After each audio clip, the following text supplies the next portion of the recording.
সুযোগ পেলে মিতুর শরীরে হাত দিত তার শ্বশুর, তবে এটা স্নেহের হাত না, তীব্র যৌন লালসার হাত। নাতিকে আদর করার ছলে বারবার মিতুর কাছে আসত রাজাকসাই। সেই সময় মিতুর বুকে কিংবা কাপড়ের নিচেও হাত রাখতেন রাজাকসাই। মিতু একাধিকবার তার স্বামীর কাছে এই কথা বললেও সোহাগ কোনো কথাই বলতো না। মিতুর স্বামী সোহাগ মোটামুটি ভালোই বেকার ছিল, আর তার বাবার টাকায় চলতে হতো। সে কারণে সোহাগ কোনোই কথা বলতো না।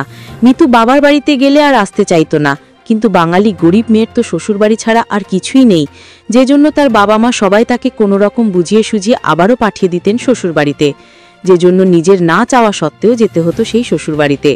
আর শ্বশুর সবসময় তাকে যৌন উত্তপ্ত করত।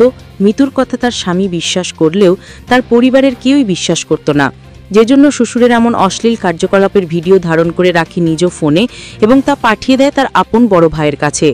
তবে সেই ভিডিও যেন কাল হয়ে দাঁড়িয়েছে মিতুর কপালে।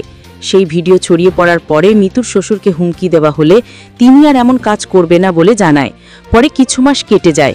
এরপর মিতুকে জবাই করে রান্নাঘরে লুকিয়ে রাখেন মিতুর শ্বশুর রাজাকসাই। এমন ঘটনায় চাঞ্চল্য ফেলে দিয়েছে পুরো এলাকাবাসীর মনে। মিতু একজন 1 বছর বয়সী মেয়ের মা, স্বামী সন্তান নিয়ে সুখে শান্তিতে জীবন কাটানোর কথা, কিন্তু অকালেই জীবন চলে গিয়েছে মিতুর। বন্ধুরা, আলোচিত বিষয়টি নিয়ে আপনাদের কি মতামত অবশ্যই জানাবেন ভিডিওর কমেন্ট বক্সে।